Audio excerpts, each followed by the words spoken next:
मुसलमानों के बिना बीजेपी सरकार की राजनीति चलना भाई बहुत ही मुश्किल है। पहले जरा योगी आदित्यनाथ की ये क्लिप देखिए। नमाज पढ़नी आवश्यक है, आप शिफ्ट में पढ़िए। अरे सड़कें चलने के लिए है या कोई भी व्यक्ति आकर के चौराहे पे आके तमाशा बना देगा? क्या अधिकार है उसको सड़क रोकने का? उन लोगों ने मुझसे कहा साहब कैसे होगा, हमारी संख्या ज्यादा है। हमने कहा शिफ्ट में कर लो, कानून का राज होगा, कानून के राज को सबको समान रूप से लागू करेंगे।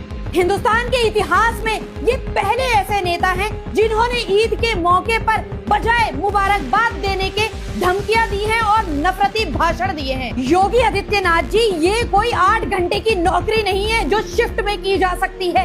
ये नमाज है और नमाज के कुछ कायदे कानून है जो कि 1400 साल से एक जैसे चले आ रहे हैं। इतिहास गवाह है कि आज तक किसी की इतनी हिम्मत नहीं हुई कि कोई नमाज को रोक सके या नमाज पर पाबंदी लगा सके। 15 मिनट की नमाज से आपको प्रॉब्लम हो गई।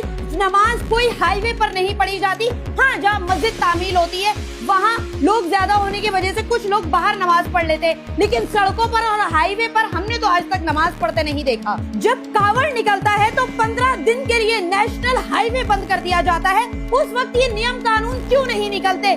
जब भी कोई पूजा होती है तो बाकायदा ट्रक के अंदर डीजे बजते हैं और लोग नाचते हुए जाते हैं, जिससे आम जनता का अनकंफर्टेबल फील करती है। उस टाइम ये नियम लागू क्यों नहीं होते? धर्म के नाम पर पूरा जाम लग जाता है, कई घंटे लोग परेशान होते हैं ट्रैफिक से। उस टाइम ये नियम क्यों लागू नहीं करते आप? और वो भीड़ कुछ इस तरह की होती है कि खास तौर से लड़कियां और महिलाएं अनकंफर्टेबल फील करती हैं। योगी आदित्यनाथ जी, इस देश के अंदर कानून नियम हर धर्म हर मजहब के लिए एक जैसे होते हैं। योगी जी, आप एक सीएम के पद पर हैं, आप पर ये बातें शोभा नहीं देती। होली सड़कों पर खेली जाती है जिससे आम जनता परेशान हो जाती है।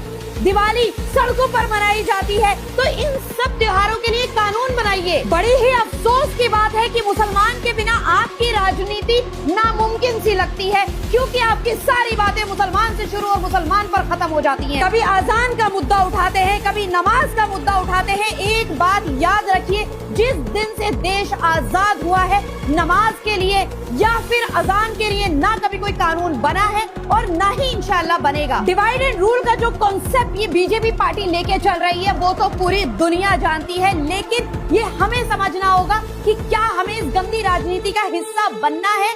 जी बिल्कुल नहीं। आपके देश की सुरक्षा, आपकी सुरक्षा, आपके अपनों की सुरक्षा, आपके दोस्तों की, आसपास के लोगों की, सब आपके हाथ में है। ये राजनेता सिर्फ और सिर्फ इस गंदी राजनीति के चलते अपनी सीट को बचाना चाहते हैं। अपना ध्यान रखिए, सुरक्षित रहिए। जय हिंद।